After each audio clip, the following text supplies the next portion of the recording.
Abrir nuestras Biblias en Hebreos capítulo 2, y vamos a continuar con este asunto de por qué nació Jesús. Yo creo que uno de los errores y las mañas y malos hábitos de las iglesias es que solamente tratamos el tema en la época navideña y nada más, ¿no? Y el problema es que la mayor parte de la gente ya han bajado los arbolitos, han quitado los adornos, la basura está llena, los botes están llenos del papelito lindo, ¿no? Las cintas y los moños y los regalos y los juguetes están regados por todas partes, y ya el siguiente día salen para buscar las ventas que existe después de navideña. Y así es que la gente trata a Jesús igual. Eso no debemos de sorprendernos. Pero la razón por que tú respiras, ¿no? Es la razón por que Él nació. Él es el creador de todo. Y la gente se les olvida eso.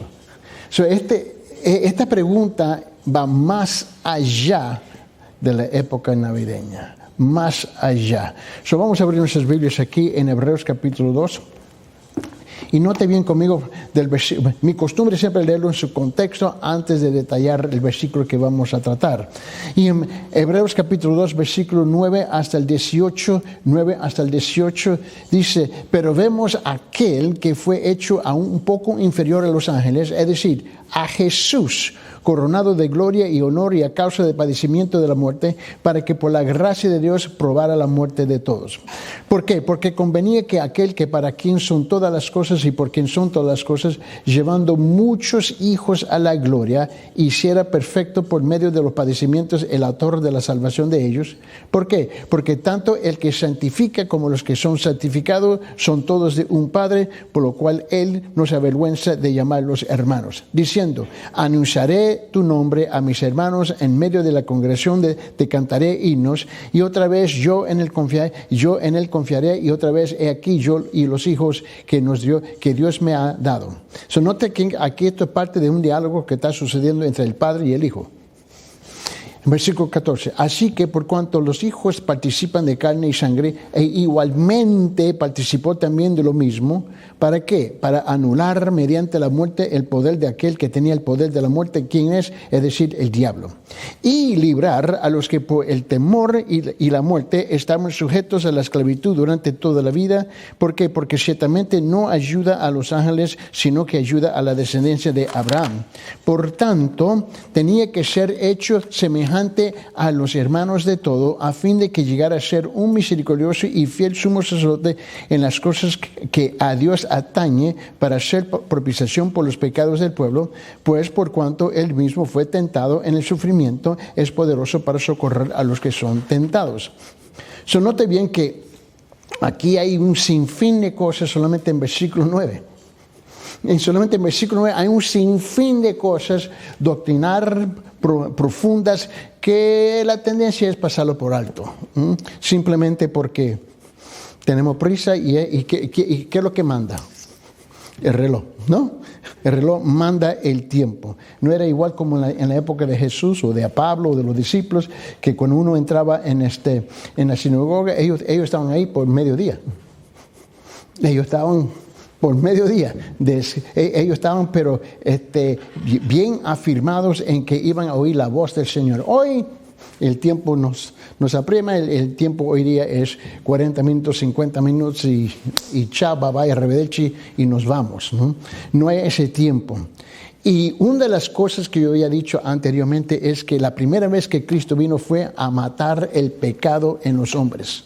Esa es la razón por que Él vino, ¿no? Pero la segunda vez cuando Él viene en su retorno es para matar a los hombres en su pecado. Ahí está la gran diferencia. Todavía nosotros estamos en la época de la primera venida. Estamos todavía en esa época. Ahora nos cuesta comprender eso porque nosotros vemos que el tiempo ha sido 2000 años. ¿Cómo es que todavía estamos en ese tiempo presente? Bueno, no se olvide que para Dios eterno en el pasado, Dios presente y Dios en el futuro, para Él no hay tiempo.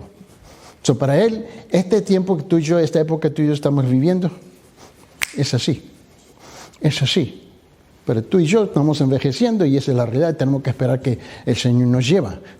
Ahora, el creador del hombre, cuando estamos intentando responder esta pregunta, ¿por qué nació Jesús? El creador del hombre se hizo hombre.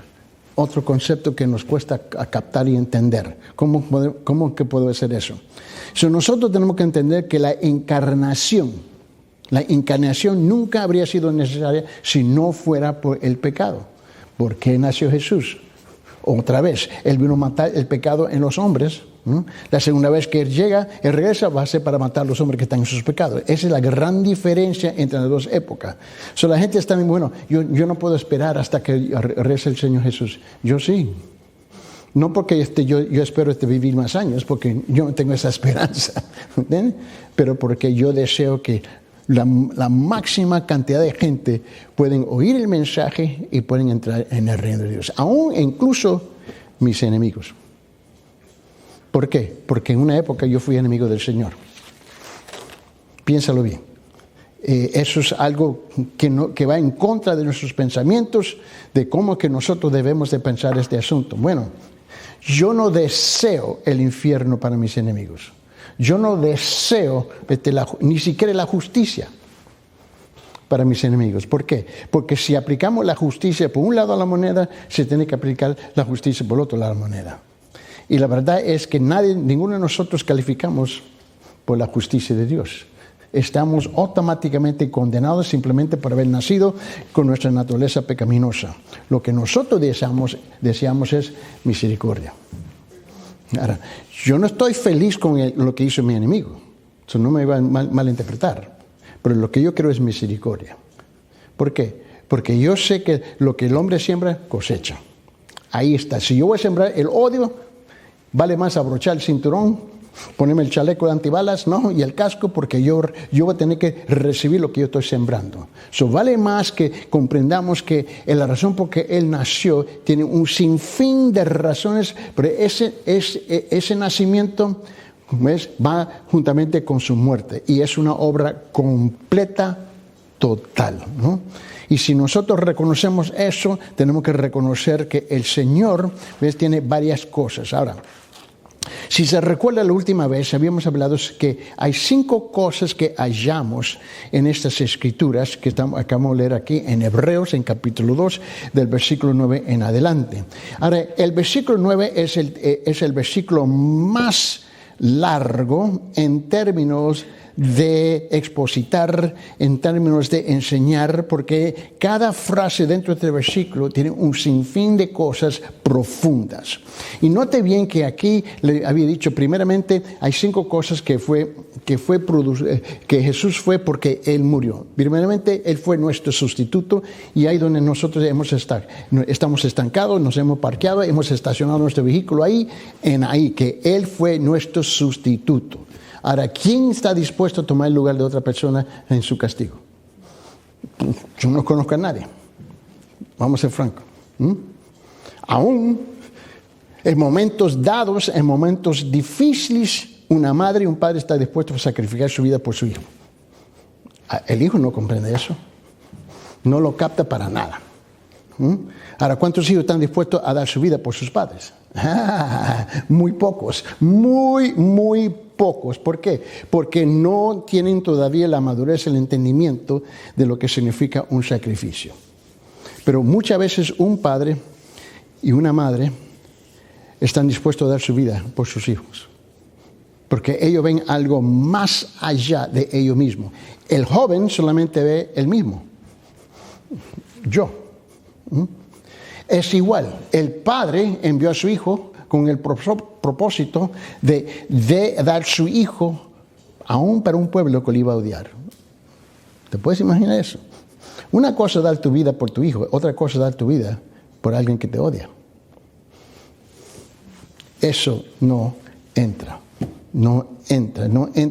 Mira, en los 5 sentidos no entra. Pero en el momento dado, por esa razón, en las guerras, ¿no?, uno descubre el sacrificio de un soldado que está dispuesto a dar su vida por los demás, para salvarlos. Y la gente dice, pero no entiendo por qué. Porque en un momento dado, él se da cuenta de que hay algo más grande que ese momento. Y por esa razón, muchas veces en una batalla, en un fuego, Lo que pasa es que uno dice, yo me quedo atrás y se despide de sus amigos para darle la oportunidad que se escapen. Pero él sabe que él no sale de ahí. Él sabe que él no sale de ahí. Nosotros tenemos esa capacidad de por lo menos comprenderlo a ese nivel, ¿no? Pero esos son sus amigos, sus colegas, ¿no? Los que están a la mano izquierda y a la mano derecha para pelear con él. Pero lo que Cristo hizo y lo que el Padre hizo es sabiendo que nosotros lo íbamos a odiar. Íbamos a tener vergüenza de él. Los íbamos a rechazar. Los íbamos a pisotear.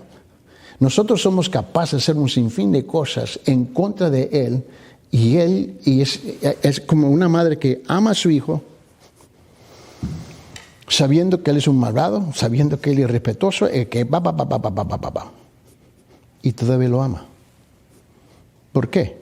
De su vientre salió. Es parte de su ser.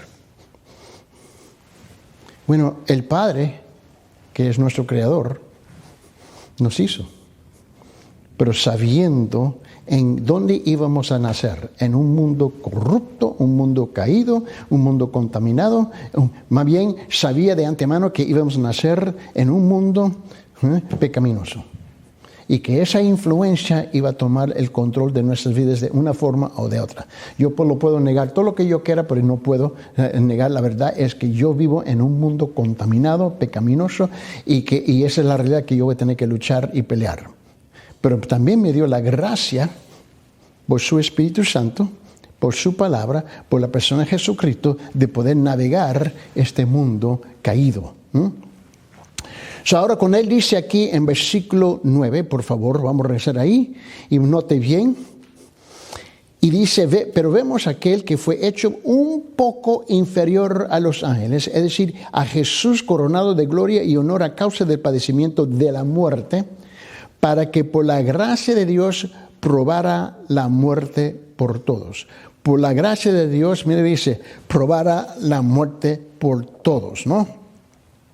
Y note lo que dice aquí. A continuación, él dice que el propósito de su humillación y su sustitución al final del versículo 9 es que él debe probar la muerte. Él tenía que probar la muerte, ¿no? Ahora, la palabra ahí, sabe que el Nuevo Testamento fue escrito en griego originalmente y ahora está traducido en español para nosotros. Y aún muchas veces la traducción cuesta, porque no tenemos esas mismas palabras, esa fraseología, esos términos. Y tú sabes que cuando hablamos de las idiomas románticas, y en cuanto al español está incluida en ellas, nosotros hablamos de una cierta forma, hay un orden especialmente de género, y hay una orden en cómo decir las cosas. En inglés es completamente al revés, y por esa razón le cuesta a la gente, ¿y por qué lo dijo al revés? No entiendo. Y más bien, el inglés es un idioma que presta de 11 idiomas, si no lo sabe. Por esa razón le cuesta a la gente. A uno, si tú vas a deletrear una palabra, tú dices, ¿y qué significa PH? Nosotros usamos F, foto, ¿no? ¿Y por qué? Porque el inglés te presta mucho del griego y del francés, ¿no? Y de alemán, y etcétera, etcétera, etcétera, ¿no? Y uno se queda ahí, no entiendo por qué lo escribe así, de esa forma, en ese orden. Y por esa razón mucha gente le cuesta aprender el inglés. Y lo aprenden más hablando con los amigos que en una aula. Se quedan mirando a la maestra, el maestro dice, yo ni entiendo ni papa lo que tú me estás diciendo. Pero con los amigos va aprendiendo más rápido. ¿Por qué? Y más bien, si eres joven, más rápido muchas veces. Ahora lo demás nos cuesta un poco más, ¿no?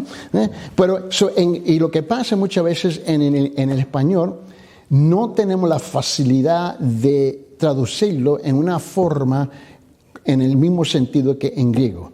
Y tenemos que buscar cómo explicar el asunto. Él dice, al fin del versículo 2, probara la muerte por todos, que debe probar la muerte. Mira bien, la palabra ahí es pantos, espantos en griego, ¿no? Y quiere decir cada hombre o todos, literalmente para cada hombre o todos. No son sus mejores amigos o a quien le gustaría. Jesús vino a morir por ti. Y dije, ¿pero qué hice yo? Naciste. Solamente con el nacer en este mundo nosotros calificamos, ¿no? Él probó la muerte, bebió la copa amarga del Calvario, ¿no? Te recuerdo que dije que la razón por qué sucedió Belén es para asegurar que iba a suceder y iba a ocurrir el Calvario, ¿no? Y esa es la razón, ¿no? Él lo había vaciado hasta lo último, hasta la última gota. Y dice, pues no entiendo. Cuando él murió, él literalmente tomó todo el pecado en todo su sentido para todos los hombres, la humanidad, las mujeres, no, para todos. No hay ni una gota que quedó afuera de su acto. Y la cosa que, en griego lo que está diciendo aquí es, Él tomó tus pecados del pasado, del presente y del futuro. Esta parte le cuesta al ser humano a comprender y aceptar. Si Dios es eterno, ahora, la manera como tú y yo nos relacionamos con el tiempo es pasado, presente y futuro, ¿no? Pero para Dios todo es presente. Nosotros no entendemos esto futuro. Cuando Él murió por todos sus pecados de ayer, hoy y mañana. Dice, pero ¿cómo yo puedo decir, cómo puede morir por mis pecados de mañana? Porque para Él fue un solo hecho, un solo acto. Es una obra completa. Si Él no muere por todo, tú y yo tenemos que seguir siendo salvos una vez, 2 veces, 3 veces, 4 veces, 5 veces, 6 veces, etcétera, etcétera, etcétera, etcétera, ¿no? En otra palabra, cada ángulo posible, ¿no?, está involucrado aquí en esta muerte, cuando Él dice al fin de versículo 9, ¿no?, que Él probó la muerte, que Él probó la muerte. La muerte que probó fue la maldición que el pecado trae, ¿no? Por esto Él cargó su pecado. Ahora, la humanidad dice que el pecado es, ser humano es errar, ¿no? Somos seres humanos. No. Es que ese es el gusto que nosotros le damos. El pecado trae muerte. Automáticamente. ¿Te recuerda a Adán y Eva? Adán y Eva, no se les regaló 2 semanas de consejería cuando ellos pecaron contra Dios. No lo mandaron a la casa por 2 días y luego regresó el tercer. No. Y en ese momento que ellos pecaron contra Dios, Dios los sacó del huerto de Edén. Es instantáneamente. Fue una consecuencia. Y el ser humano dice, bueno, es que mi pecado no era tan grande, es algo pequeño. Porque tú sabes que a nosotros nos gusta comparar los pecados, ¿no? Bueno, el tuyo, ok. Y el mío es un poquito más, pero el tuyo es peor. Entre los 3, nosotros estamos chéveres, tú estás más. Así no funciona. ¿Qué es la diferencia en términos de consecuencia entre entre comillas, la mentira blanca? Yo me recuerdo de niño, ¿y qué es una mentira blanca? Mentira es mentira, ¿no? Y mi abuela aseguraba que mentira es mentira. Eso no existía, que la mentira pequeñita, blanca, tú tienes que entender, o es una, ¿cómo se dice? Una exageración. No. ¿Qué es la diferencia entre una mentira y homicidio? Bueno, para nosotros, una mentira no es tan grande. Pues Él mató. En los ojos de Dios es igual. En los ojos de Dios es igual. En la iglesia, tú sabes que después de tantos años pastoreando, la gente te dice, pastor, te amo. Mi respuesta es, vamos a ver. Ya que tengo más de 40 años, yo puedo decirle a la gente, vamos a ver. ¿Y por qué tú dices eso? Porque ahorita estamos de acuerdo. Ahorita estamos de acuerdo y tú estás chévere, tú estás feliz porque te gusta lo que acabo de decir, pero cuando te tengo que sentar y corregir, vamos a descubrir si todavía me amas. Mami, te amo. Hasta que mami dice no. Y luego la cosa cambia. Así somos, así es la raza humana. Pero cuando Él murió, Él tuvo que morir por la maldición de lo que el pecado trae. Y automáticamente trae ¿qué? Muerte, la muerte eterna. Esa es la parte que la gente no capta, es la muerte eterna. La muerte que Él probó fue la penalidad de la ley violada. Y hoy en día estamos tan enamorados con la gracia que se nos olvida que la ley todavía existe. La gente está convencida, la gracia anula la ley. No, un momentito, ¿quién te dijo eso? Búscame el versículo que está en la Biblia que dice eso. No. La gracia cubre la ley. La gracia viene a mitigar, no la ley.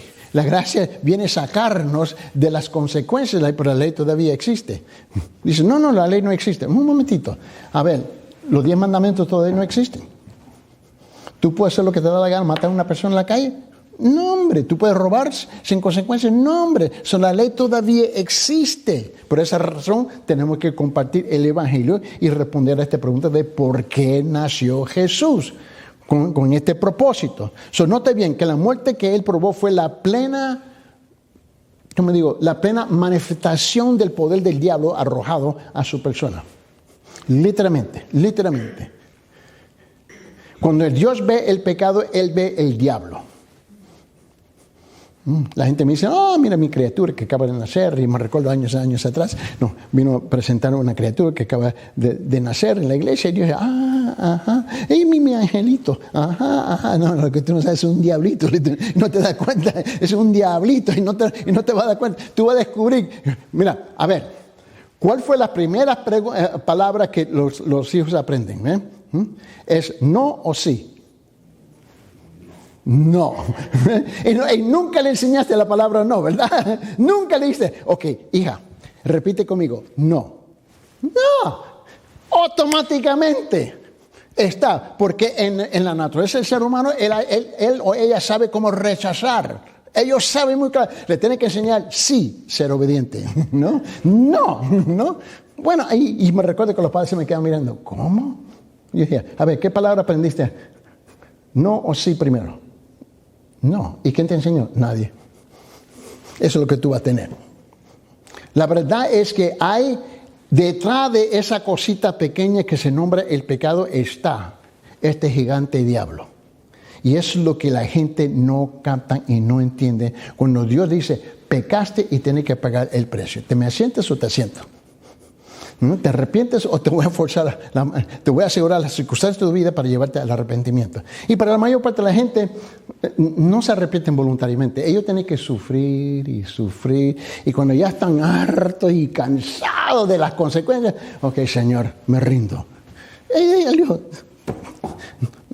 ¿por qué? Porque nosotros somos testarudos muchas veces en este sentido. Noten que la muerte, estamos aquí en versículo 9, donde Él dice, lo dice así, pero vemos aquel que fue hecho un poco interior a los ángeles, es decir, que Jesús coronado de gloria y honor a causa del padecimiento de la muerte, para que por la gracia de Dios probara la muerte por todo. Por la gracia de Dios probara la muerte por todos. La muerte que Él probó fue la expresión de la plena ira de Dios llegando sobre Él debido a su carga de pecado. Cada ser humano que camina en las calles ni se da cuenta que está enfrentando o va a enfrentar la ira de Dios. La Biblia dice que en el libro de Efesios dice que cuando en un tiempo en el pasado éramos hijos de la ¿qué? De la ira. De la ira de Dios. Dice, ¿cómo? Tú tienes que ser transportado de esa condición de ser de hijo de la ira de Dios a ser hijo de la gracia de Dios. Mira bien. Y él pagó el precio y Él nunca fue culpable de nada. Nada. Él es el único que estaba sin pecado. Cuando yo hago la pregunta ¿por qué nació Jesús? No es un mensaje navideño. Este es un mensaje de cada día que yo estoy respirando, que salgo por la calle, ¿por qué nació? Para darme la oportunidad de compartir esta gracia contigo, ¿no? Pero Él lo probó por cada hombre, y esa es la parte que nos cuesta aún, pero a mis enemigos. Era un relajo, me recuerdo años atrás que estuvimos trabajando en Chile, y Y fuimos a trabajar en la frontera con Perú, ¿no? Y era en la área de Tacna. Y era un relajo porque los peruanos y los chilenos se odian como no te puedes imaginar. Hay un odio que más bien, mira, hay gente que tiene un odio, ni siquiera nacieron cuando sucedió el problema. Pero ya está en la ADN de la cultura, del pensamiento, de todo. Y ahí, pero cuando tú vas en esa zona, ¿no?, un poquito más sur y un poquito más al norte, odio. Pero cuando tú ya estás a esa frontera, ese pueblo ahí, los dos lados te regañan. Nosotros no aceptamos este paquete. ¿Por qué? Porque ahí los chilenos y los peruanos están mezclados, se casaron, ya tienen sus familias, y para ellos dicen, nosotros, tú llevas tu bandera por allá, yo, aquí tenemos dos banderas. Y así lo explican. Aquí está el esposo, aquí está la esposa. Eso depende de quién tú estás hablando, ¿no? O sea, el peruano dice, yo soy el esposo, y la esposa es chilena. No, pero si tú y es viceversa. No aceptan eso. Dice, la tontería del pasado es la tontería del pasado. Eso ya pasó. Y tú puedes ver que cada país, ¿no?, tiene su problema con su vecino. Por algo que sucedió 100 años atrás. No tiene sentido. Pero Él murió pasado, presente y futuro. ¿Y cuánto tiempo del pasado? Desde el principio del tiempo. Desde el principio del tiempo. Tú no tienes que caminar con la conciencia de culpabilidad, pero nosotros sí nos encanta la conciencia de culpabilidad. No podemos aceptar que Él nos perdonó. Seguro que sí hemos pecado, seguro que sí, pero también hemos sido perdonados, ¿no? Y por medio del hecho de Cristo probar la muerte, el ser mi sustituto, estoy libre de la esclavitud de la justicia. Esa es una parte que es difícil de entender. El hecho que Él murió y Él es mi sustituto, ahora estoy libre de la esclavitud de justicia. Dice, pero yo no quiero ser libre de la justicia. Seguro que sí. Porque la justicia me declara culpable. Yo no quiero la justicia, lo que yo quiero es gracia y misericordia. Gracia y misericordia. Y la gente está con, mira, las protestas, las manifestaciones con los letreros, justicia. Mira, mamita, papito, yo no quiero justicia, yo quiero gracia y misericordia. El hecho que Él es nuestro sustituto nos hace libres de ser esclavos de la justicia de Dios, ¿no? Y que debe traer la muerte, y estoy liberado para experimentar la gracia de Dios y el amor de Dios. Así dice la Biblia, Él cargó nuestros pecados en su propio cuerpo. No se olvide que Él duró, igual como la mayor parte de nosotros, 9 meses en el vientre de su madre. Y hemos salido como hemos salido. Pero el cuerpo de Él fue hecho por medio del Espíritu Santo para sostener toda la ira de Dios. Mira los millones y millones que murieron en el mundo durante esta pandemia de coronavirus, ¿no? Muchos. Y ahora va a ser, ese coronavirus ahora va a ser como el catarro, ¿no? Como el flu ahora, ¿ve? Porque ya está aquí para quedarse, ¿no? Pero note que al principio millones murieron, porque el cuerpo no tiene el diseño para sostener ese virus. Ahora imagínense qué tan difícil fue eso para millones. Y aún el cuerpo de Cristo fue hecho para sostener, aguantar hasta lo último para poder morir por todos los pecados de toda la humanidad. En agonía, Él duró todo ese tiempo. Yo ni entiendo cómo funciona eso. No soy capaz de explicarlo. Un virus mató a millones y millones y millones y millones. Un virus. Ahora, el pecado Él sufrió de todos y ese cuerpo, el diseño de ese cuerpo fue para sostener y aguantar hasta la última gota del último hombre del mundo pudiera entrar. Y cuando la última gota entró en él, él pudo decir, consumado es. Por esa razón, pero la gente dice, pero no me puedo perdonar. El hecho que tú no te puedes perdonar a ti mismo es un problema tuyo, pero él te perdonó. Nunca una persona dice yo te perdono y tú no lo crees. Porque la carga, la conciencia de culpabilidad es tan gravosa, tan pesadísima que tú no puedes, porque ya tú sabes que tú no eres capaz de perdonar a otra persona. No eres capaz de perdonar a otra persona. Me recuerdo años atrás y trabajando con cristianos, en la iglesia, cristianos, todos. Y llegó un momento donde el gobierno me manda una carta, y yo, ¿qué es esta carta? Y voy abriendo.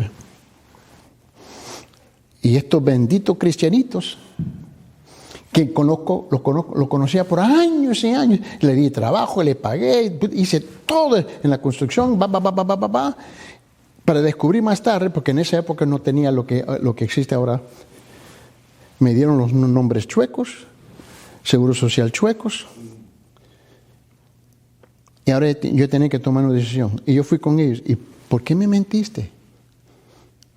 Estamos en la iglesia, en la misma iglesia. Me mintieron, me dijeron que habían pagado sus impuestos, porque eso responde a pagar sus... Y depende de qué clase de trabajo. Un trabajo te va deduciendo los impuestos de su sueldo, ¿no? Y otros te da el sueldo completo, pero ese es su responsabilidad de ir a pagarlo. Y en ese caso te dan una forma que dice 1099 y tú lo tienes que pagar, ¿no? Depende, porque cada carrera, cada trabajo es un poco diferente. En la construcción es 1099. Ok, aquí está. Y se me quedaron mirando con ojos en blanco. Y yo dije, bueno, la palabra me dice que yo no puedo enjuiciar a otro cristiano en la corte. Aquí está mi esposa, te voy a decir. Y yo tuve que tragarme y pagar miles y miles y miles de multa y los impuestos de ellos.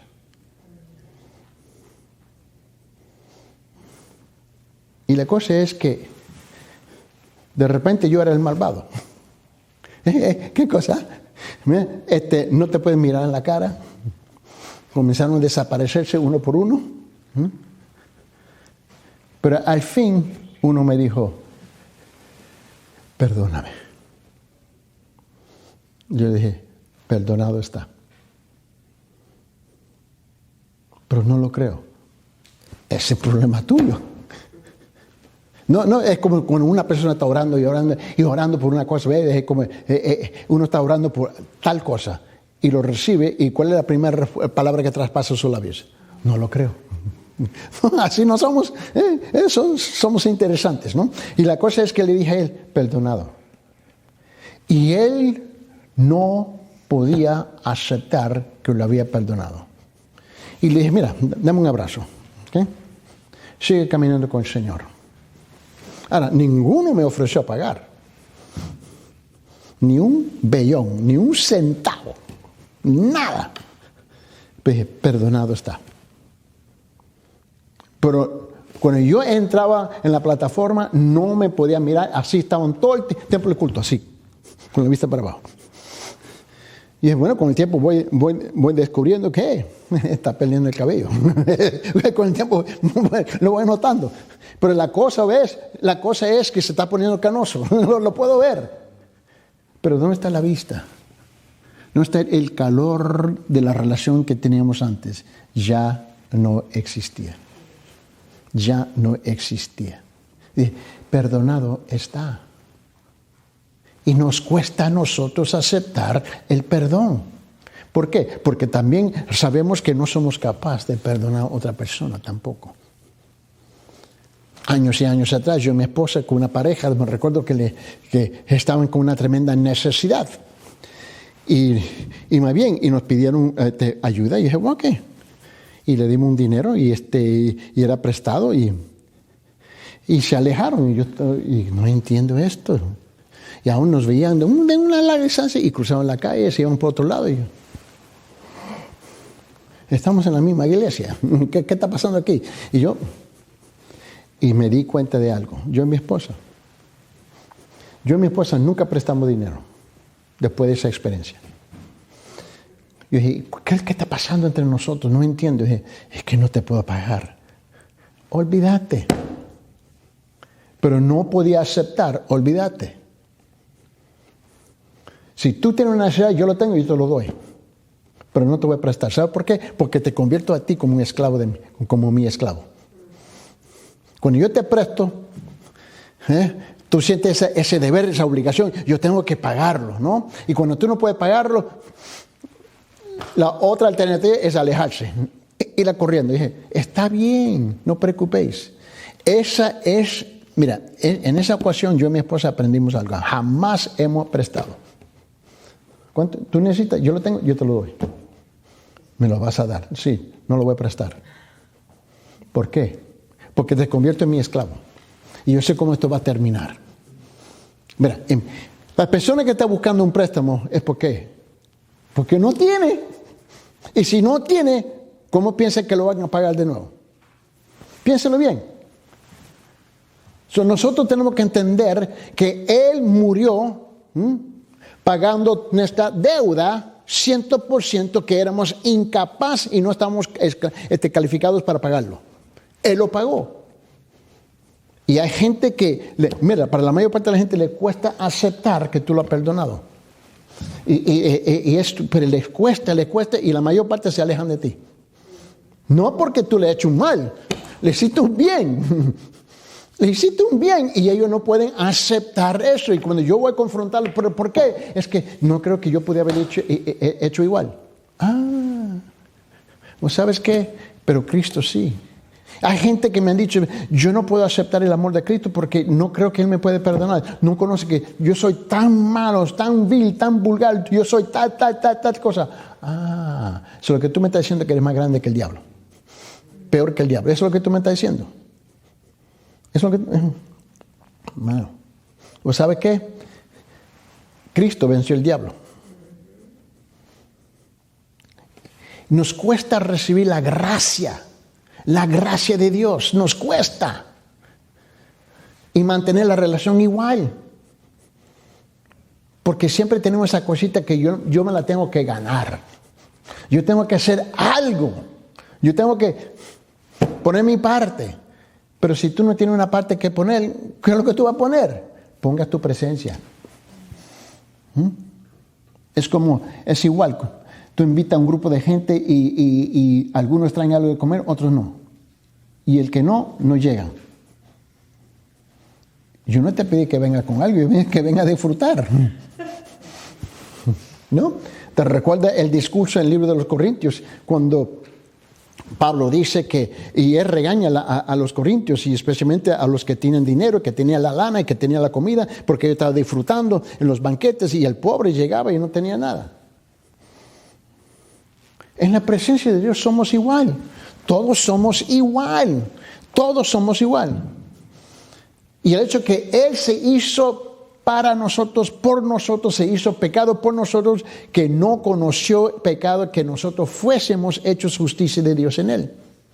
Yo nunca quiero ser hecho justicia en Él, porque me va a condenar. Lo que quiero es la gracia de Dios. ¿Acaso no estuvimos leyendo aquí en 2 Corintios capítulo 5? En ese caso vamos a rezar ahí.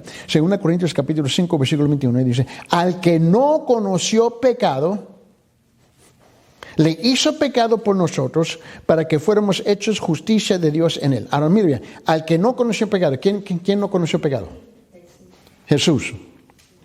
Le hizo pecado por nosotros. ¿Quién le hizo? El Padre Celestial. ¿Con qué propósito? Para que fuéramos hechos justicia de Dios en Él. Ahora mire bien. Hechos justicia de Dios, pero en Él. El único que se puede presentar delante del Padre Celestial en justicia es el Hijo.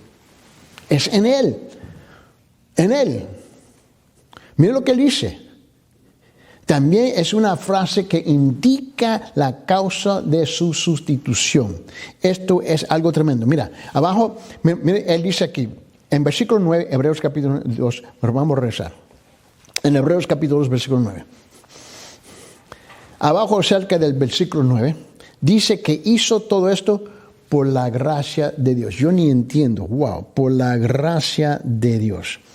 Dice, pero vemos a aquel que fue hecho un poco inferior a los ángeles, es decir, a Jesús coronado de gloria y honor a causa del padecimiento de la muerte, para que por la gracia de Dios probara la muerte por todos. ¿Sabes por qué vino Jesús?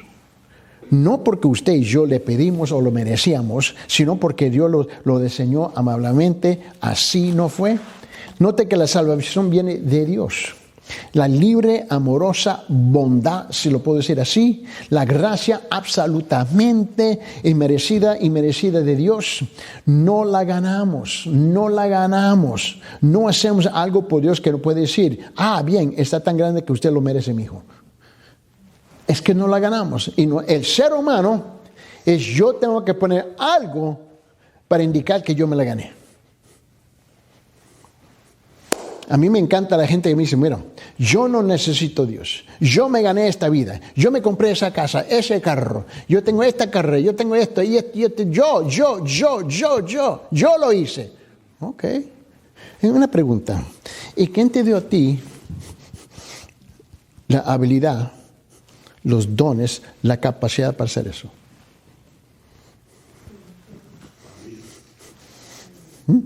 No, yo hablé de mi mami, mi papi, mi educación. ¿Y quién te dio los ojos para leer? El oído para escuchar. La nariz para oler. ¿Quién te dio todas esas cosas? Dios. No, yo me la gané. Ok. Mira mis talentos. ¿Y quién te regaló los talentos? Mira mis dones. ¿Quién te regaló los dones? Ese es el ser humano. Les cuesta. Mira, ¿sabes lo que tenemos aquí en Aiken, caminando por las calles? Es un montón de gente que son muertos ambulantes y no lo saben. Están muertos espiritualmente, no vivos físicamente, inteligentes. Tienen sus chavos, tienen su dinero, tienen todo, pero están muertos espiritualmente. Y ni saben que están muertos espiritualmente. Son zombies y nadie le ha dicho que son zombies. Están muertos y nadie le ha dicho que están muertos. Pero se le cree que se le ha hecho todo a las solas. En ese caso, usted nació por tu propia cuenta. Así no es. La mayor parte de su vida ha sido una vida recipiente de gracia. De pura gracia. Es cierto que tú tienes que trabajar, pero esa es la misma gracia que Él derrama con nosotros. ¿Tú mereces ser perdonado? Yo no merezco ser perdonado. Yo merezco la justicia de Dios. Esa es la verdad. Por esa razón el pastorado requiere un montón de paciencia. Mira, yo trabajo con pastores aquí, me dicen, me encanta el ministerio, menos el pueblo. En ese caso no te encanta el ministerio. Mira, ¿sabe qué? El ser humano es difícil. Cada persona es su propio mundo, ¿no? Cada uno viene con su paquete de cosas, ¿no? El pueblo es difícil, es complicado, tiene sentimientos y pensamientos y experiencias, experiencias culturales que son muy distintas, etcétera, etcétera, etcétera. Tiene sus mañas, tiene su genio, Mira, el ser humano es difícil. Mira, solamente en una familia nos vemos, somos difíciles aquí, ¿no? En una sola familia, ¿no? Olvidar, mire, yo y mi esposa ahora que estamos solos, ¿no sabe qué? Nosotros somos complicados. Somos complicados. ¿No? Ahora no gritamos. Antes me gritaba a mí. ¿Y por qué me grita? Porque es sordo. Y ahora voy descubriendo que también ella es sorda. ¿Ustedes están peleados? No. Es que... ok, ahora entiendo. Somos complicados. Ahora imagínense todo el mundo. Complicado. Y es por la gracia, mira, al fin del versículo 9, Hebreos capítulo 2, para que por la gracia de Dios exclusivamente y solo y singularmente sobre la base de su buena voluntad soberana que Cristo vino a este mundo. ¿Y para qué? Para tratar, mire, él ya, en la Biblia dice que él venía a un pueblo, sabiendo que lo iba a rechazar. ¿Cuántos de ustedes están dispuestos a un pueblo que te va a rechazar?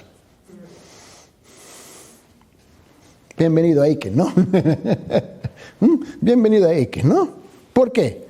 Mira, te das cuenta que nadie en este universo podría haber traído a Cristo y tomado su vida si no hubiera sido el diseño soberano de Dios. Mira lo que dice. Abre su Biblia en Juan capítulo 10. Juan capítulo 10. Te quiero mostrar algo. Porque Jesús dijo algo. Nadie me la quita sino que yo la doy de mi propia voluntad. Juan capítulo 10, versículo 18. Juan 10, 18 dice, Jesús está hablando sobre la vida de él. Él dice, nadie me la quita sino que yo la doy de mi propia voluntad. Tengo autoridad para darla y tengo autoridad para tomarla de nuevo. Este mandamiento recibí de mi Padre. De mi Padre. Él dio porque quiso dar. Y nosotros no queremos dar nada. Nosotros estamos encantados a recibir, a recibir, a recibir, a recibir. Y llega un momento donde el vaso va a comenzar a rebosar. Es como uno dice, y dame un poquito más, pero no hay lugar en el vaso, la tiene que tomar. No, dame un poquito, y que no, así no funciona, tú tienes que dar para recibir. Y él dio su vida voluntariamente, no porque él estaba obligado. Porque si tú estudias bien Hebreos capítulo 10 cuidadosamente, hay un diálogo ahí entre el Padre y el Hijo. Y el Padre y el Hijo estaban hablando y el Hijo dijo, envíame a mí. Yo lo haría, yo lo hago. Yo lo hago, yo doy mi vida. Cuesta. Me recuerdo, años atrás, había escuchado una historia en cuanto yo había pensado que era una anécdota, ¿no? Y lo había escuchado en una conferencia de pastores en California, donde el pastor John MacArthur estaba hablando, y hablando de este hombre que sacrificó la vida de su hijo por extranjeros, gente que él no conocía. Y dije, wow, fue impactante. Y luego, más adelante, yo fui al oriente de Europa y fui al país de Rumanía. Yo fui a predicar una conferencia de pastores. Ahí llegaron centenares de pastores con sus esposas. Y en el camino de una ciudad a otra ciudad donde íbamos a predicar y dar la conferencia, me comienzan a relatar esta historia y yo dije, lo había escuchado. Él dijo, esa historia es verdadera y ocurrió y sucedió aquí. Y dije, ¿cómo? Igualito como lo había relatado en esa conferencia en los Estados Unidos. ¿En serio? Y me agarró la atención. Él dijo, hoy vas a conocer a ese hombre. ¿Cómo? Esto sucedió verdaderamente. Sí. Y voy. Y la cosa es esto. Voy a la conferencia. Estoy predicando sobre este texto en Romanos capítulo 5. Por favor, ábrelo, subirles en Romanos capítulo 5, versículo 8. En Romanos capítulo 5, versículo 8 dice, pero Dios demuestra su amor para con nosotros en que siendo aún pecadores, Cristo murió por nosotros. Miren lo que dice. Pero Dios, en 5:8. Pero Dios demuestra su amor para con nosotros, ¿cómo?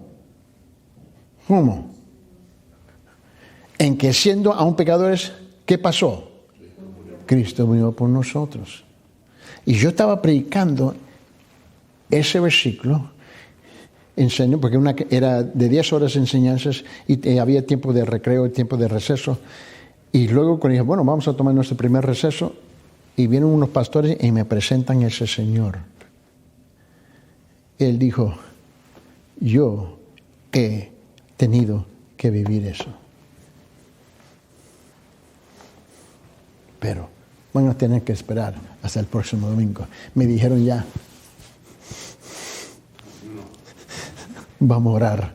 Señor Padre, mi oración esta mañana, Señor, es que podemos captar, podemos recibir, podemos incorporar esta tremenda pregunta que sea el lema de nuestra vida de ¿por qué naciste? Para que nosotros podamos respirar y compartir este gran mensaje, el mensaje del Evangelio de tu Hijo amado Cristo Jesús con los demás, Señor. Señor, te pido que nos entrega, Señor, y nos provee oportunidades, citas divinas para compartir este gran, glorioso mensaje de la salvación de tu Hijo amado Cristo Jesús. Esto yo te lo pido en el nombre de tu Hijo amado Cristo Jesús. Amén.